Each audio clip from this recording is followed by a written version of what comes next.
$99 do-it signing and 0 security deposit. Info at minidealer.com/Cooper S offers. That's traffic on 95.5 KLOS. Now back to the Heidi and Frank Show. Labor Day weekend. A lot of people going out. They're going to be going to get-togethers. Probably going to be drinking a few drinks. Most popular drink for men in the summer? Beer. Beer, yes. Of course. How many beers did you have all summer long? You know, they say that since it is September, it's officially the end of summer when Labor Day happens, that we've wasted 22 hours of our summer because we were too hungover to go outside and enjoy the summer. 4 good hangovers in the 3-month period. So, yeah, we use the summer to drink and party. And since it's the end of summer, a lot of people go out and they really want to go out with a bang. Of course. But you got to be careful. So we always turn to MYLES BERMAN, the Top Gun DUI defense attorney. He's always been a long-time supporter of the Heidi and Frank Show. Friend of the program. Yeah. There he is. Always looking Handsome sharp. as always. Looking sharp. I mean, he's no schlub. Frank? Good to see you again, my He, friend. he shows up. Hi, Miles. So, of all the holidays that are, you know, I guess all holidays are drinking holidays. It's turned into that way in America. Days, anyway. all days. Yeah, Arbor Day is one of my Just favorites. days, yeah. Mm-hmm. Is Labor Day one of the holidays that is the biggest time of the year for, say, your business, the DUI, Top Gun DUI defense attorney, or is it like Memorial Day or 4th of July? There will be a spike Yeah. for a whole host of reasons, some of which you talked about earlier. Also, the cops are going to be out in full force, and they have been for a week or two now. So there's going to be tons of checkpoints. I heard you mention that I tweet the checkpoints. Thank you for that. That are known on Friday Thank you. afternoons. And you're very welcome. And the with the holiday parties and the 3-day weekend, and a lot of people don't go away as much as they used to. So there's more people in town. There's more people on the road. Hi, Eric. How are you? You know, I was just thinking that too because we were making plans for this weekend, and we're gonna go away a little bit, and then we're gonna come home and see friends. And we were talking about, on Saturday we're gonna start at this place, and then we'll leave there and we'll go to this other place. And I'm like, I'd rather just stay at one place because you don't want to be driving around from place to place. Don't you think that? Well, it's okay. I know Miles L. Berman at 888-4-TOP. That's true. It's true. Like I said, your number is in my phone, of course, for many years now. Speed dial. But Well, you just never know. I must admit, you've never called. You never had a problem. He's going on record. I've never called. Have I? I'm not looking in the other direction. Miles is the best. Miles is the best. He really is good at his job. It could happen to anybody, really. Of course, and yeah. we've all experienced or know somebody who's been in that situation where they've been You know pulled what's over. happening big time now? People getting arrested for DUI drugs, prescription drugs. Beyond the marijuana or just Like Vicodin and Percocet, any of that stuff. Correct. What am I supposed to do if I've painkillers had a back pain? I got into a car accident. I have to take Vicodin so that I can live through my day without pain. But I have to go to work. What am I supposed to do? I mean, I have to. I'm speechless. I mean, seriously. He's not a doctor, Heidi. No, I know, but I've got to. So you're telling feel me better. Yeah. Right. So you're telling me I could get pulled over on my way to work because I've got Vicodin that was prescribed to me from a doctor. Yes, and also what could happen is that you get into an accident that's not your fault, and that's how the police come upon you. Right, and yeah. before you know it, you're under investigation for DUI. Also, being under the influence, not just driving under the influence. Yeah, I remember when I got pulled over once by a bicycle cop. It was so embarrassing, but I had a sack of weed in one hand and a pocket full of Percocets, and I was like, but I haven't taken anything yet. Is that how'd that work out for you? No. Not too good. Miles is like, I'm not going to say anything. No, but I mean, I didn't have anything in my system, thank God. But yeah, I did actually have the painkillers for this problem that I had with my teeth. I remember that. Yeah, I would go into this debilitating pain, and so I had those just to kill it. I mean, there's no fun times with the Percocets at all. But yeah, the cops don't believe that when they're in your pocket. They're like, no, if it's in your system at all. And if you have an accident, like that's the thing you don't think about when you're driving around. You're like, I'm cool. I can drive. I know how I can drive like this. But then you still have to look out for everybody else. And somebody else who hits your car who hasn't had a drop in their system, who's to blame? Miles? Well, not only that, not only when you're not at fault, but oftentimes insurance companies will try to turn it around and say you're at fault because you're under the influence of alcohol. Or prosecutors will look at, or drugs for that matter. I'm talking generally speaking, for being under the influence. Or prosecutors will look at it that, okay, you weren't at fault, but you shouldn't have been driving, and then try and aggravate the punishment. Of course, that's where we come in and we understand their difficulties and how to prove their cases. Not only do you help with driving under the influence of alcohol, but it's also if it's prescription marijuana, if it's a prescription painkiller or narcotic of some kind. We're seeing a lot of DUI marijuana cases, and in almost every instance, the person feels that because they have a prescription for medical marijuana, that somehow that it'll help alleviate or even give them a pass for being arrested for DUI marijuana. And your listeners should be made aware that you can't drive after you've smoked and it's still in your system, which is another problem because it stays in your system for quite a long time. Unlike alcohol, that is eliminated from your system within an hour or two, depending on how much you've had to drink. There have been many afternoons that when I was doing the show with Frank, that he would come in from the night before and I could still smell alcohol coming through his pores. You've had that. Maybe before. that was the clothes that I had. That's what I was going to say. Yeah. I'm like, you smell like alcohol. What are you talking about? That's mouthwash. We do have some questions coming in. 1-800-955-KLOS is the number if you have a question for Miles L. Berman, the Top Gun DUI defense attorney. Give us a call. We have Matt on the phone. Hello, Matt. Hey, how you guys doing this morning? Say hello to Miles L. Berman. Miles, I got a question for you. I heard a rumor that when you get arrested and you're taken to the substation, you have the option of a blood test or a UA test. Now, is that true? I didn't hear you after you said blood. A blood test or a urine test? Yes, Heidi. Okay. Interestingly, they've eliminated urine tests, but after you're at the station and you take a breath test, they're supposed to admonish you that the machine doesn't save a sample for further testing, and you can have a blood or a urine test if you want to preserve the evidence. Do you want? Yeah, what do you to do that? Do you take that if it's optional? Well, let's see. Logic this out. Sometimes when you're on the street, you get arrested. Before you're arrested, they have you blown to a portable breath test machine. If you're older than 21, it's completely voluntary and should never be taken. Second, after you're arrested, if you take the portable breath test, then you're back at the jail and you take another breath test now, and each test is 2 samples. So now you got 4 samples. I don't know if there's that much logic to take another test after the breath test. So there's possibly.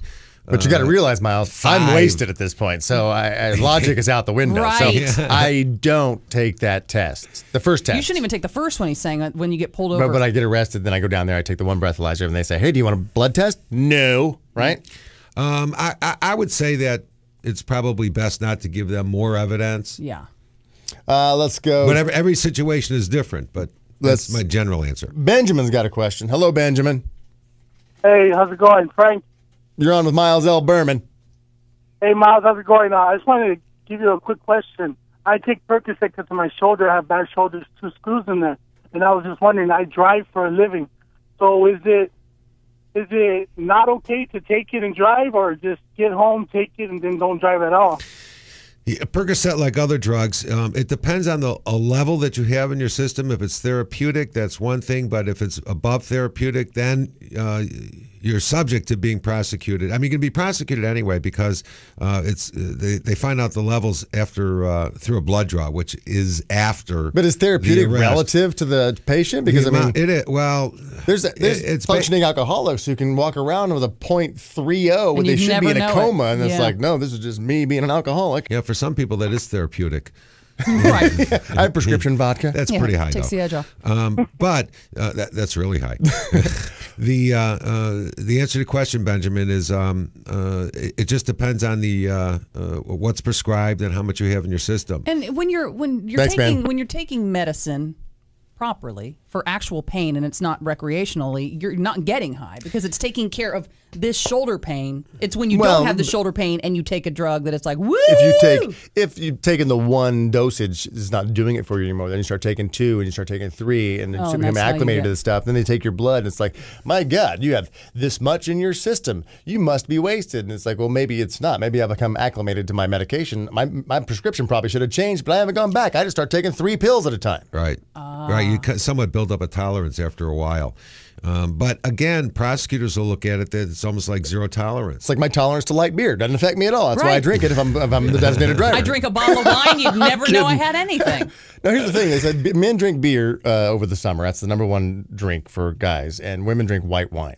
So when you're thinking, I'm just drinking beer or I'm just drinking white wine, it doesn't matter if you're, I mean, I'm not drinking tequila, I'm not drinking whiskey. Vodka, yeah. It's still, I mean, it is an alcohol, and white wine will show up as much as tequila, as much as bourbon. Yes. Wine, one glass of wine is equal to the alcohol in one can of beer, which is also equal to a shot, which is an ounce and a quarter of 80 proof liquor. It's all doing the 4 same. shots a night. Well, it depends on how much you weigh and what's in your system. I mean, it affects everybody differently. But after your 4 shots, you're hitting the hay, so you shouldn't have any worry about it. Right to bed. Mm-hmm. Well, with things like Uber and Lyft and all those options out there, have you seen the number of people calling you go down because they are using these services, or has it been pretty steady since long before Uber and that kind of thing? You know, I'm sure those ride-sharing systems have had an impact on the nature of the practice, but the number of arrests are still about the same. So, and maybe the police are even out more in force to and I think to look for people. You still deal with the people who they want to be in control and drive their own car. Even when it's like, let's just call Uber. No, I'll just drive. You're like, why not call Uber? But some people just like when what fascinates me is when famous people get busted for drunk driving. It's like, you really don't have to drive. You've got the money to have a guy sit in a limo and wait for you at Moon Shadows in Malibu. You know what I mean? But, Moon Shadows. Who are you talking about in particular? I don't know why that just came to mind. But yeah, it always amazes me when famous people get pulled over for DUI. Here's the thing. Let's talk about alcohol, if it's okay with both of you. Of course. All right. The people don't know their own alcohol levels as far as when they're impaired. I mean, nobody knows when they're a point away to greater. That's true. And even these breath test machines that you buy, the ones that the police use aren't accurate. There's a lot of problems with breath testing, which is one of the reasons why we're able to be so successful and win these cases. But people just have no idea what their alcohol level is after they have 2, 3, 4, 5, 6 drinks over anywhere between 3, 4, or 5 hours. So it's just difficult for people to tell, and they may feel like they're okay to drive. Then you might have many had it with times dinner, they are. Yeah. And you ate, and so it's going to take a long time for that stuff to get through the system. So by the time it does get into your system, maybe it's but when you're driving home. What did you learn about you? You had some metabolic test done, and that because you can drink like. I can't hang with Frank because I'm like, all right, I'm all done, but he's fine. And then all of a sudden, at the end of the night, what did you learn about your something about how you metabolize metabolizing alcohol? Where I'm the guy who hits the wall. Where it's like, I'm fine, then all of a sudden I'm just done. Like I'm just in a corner. I remember you said a couple years ago you talked about that, something like that. Yeah, I think I was in your office. No. You said it on the air. That's how we had it. We got another question from Beth. Hello, Beth. Hi. You got a question for Miles L. Berman, Top Gun DUI defense attorney? Yes, I did. I was wondering, is it true you could be out driving, whatever, maybe you're under the influence, and you get home, you think you're safe, and 2-3 hours later, the police would knock on your door and they can arrest you for drunk driving? Oh, yeah.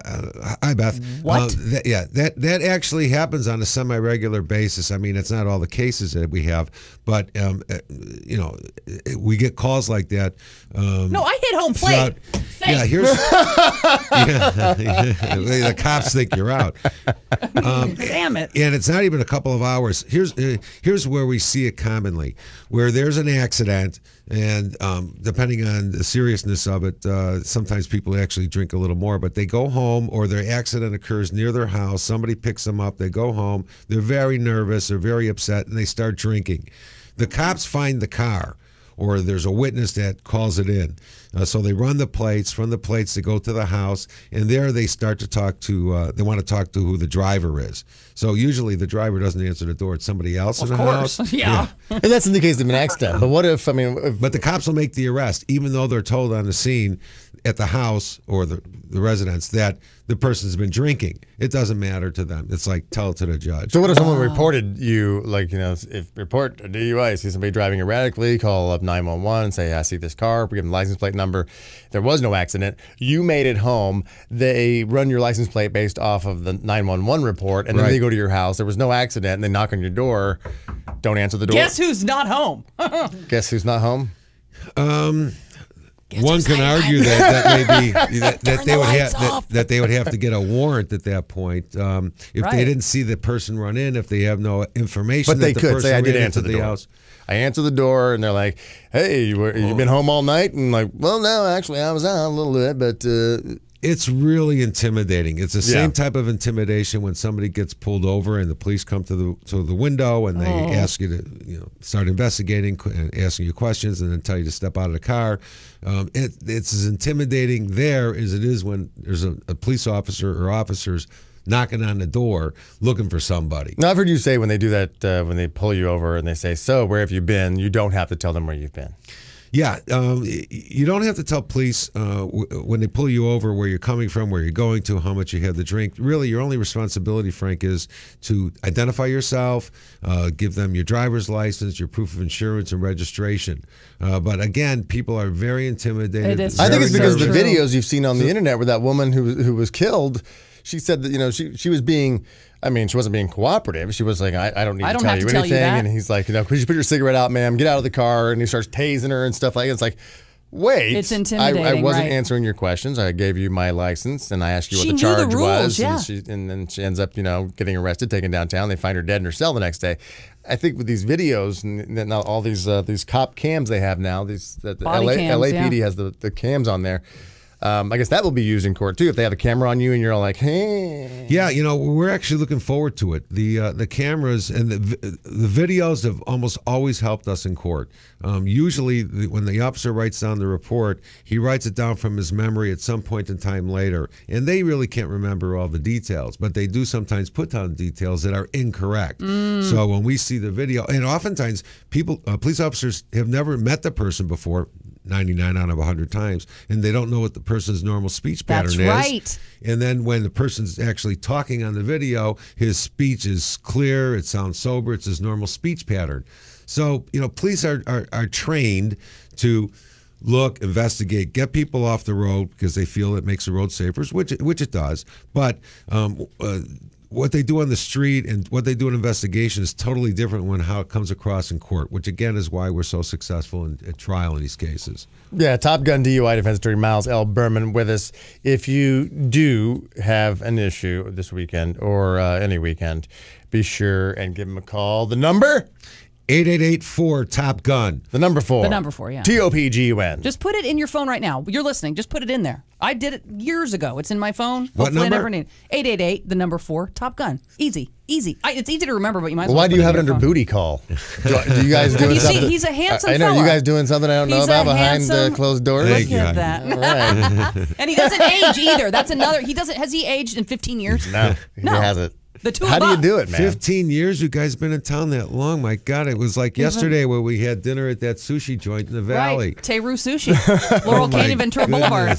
He's been with us ever since. Yep. Good friend of the show, Miles L. Berman. He can be your good friend as well if you ever need him. 888, the number 4, TOPGUN. We're going to take a break and come right back. We're Heidi and Frank. Back to more of the Heidi and Frank Show next on the Rock of Southern California. 95.5 KLOS. You'll find it at Freeway Honda. Labor Day weekend is a great time for beaches, barbecues, and buying a new Honda. Hi, this is Derek Van Newland, General Manager of Freeway Honda. And right now during our Labor Day clearance sale, we'll be offering incredible pricing and super easy financing through Monday. So don't miss out on these great savings at Freeway Honda, located where the 5 and the 55 meet in the Santa Ana Auto Mall. So if you want a great deal on a Honda this Labor Day weekend, don't forget, You'll find it at Freeway Honda. A pencil isn't just a pencil.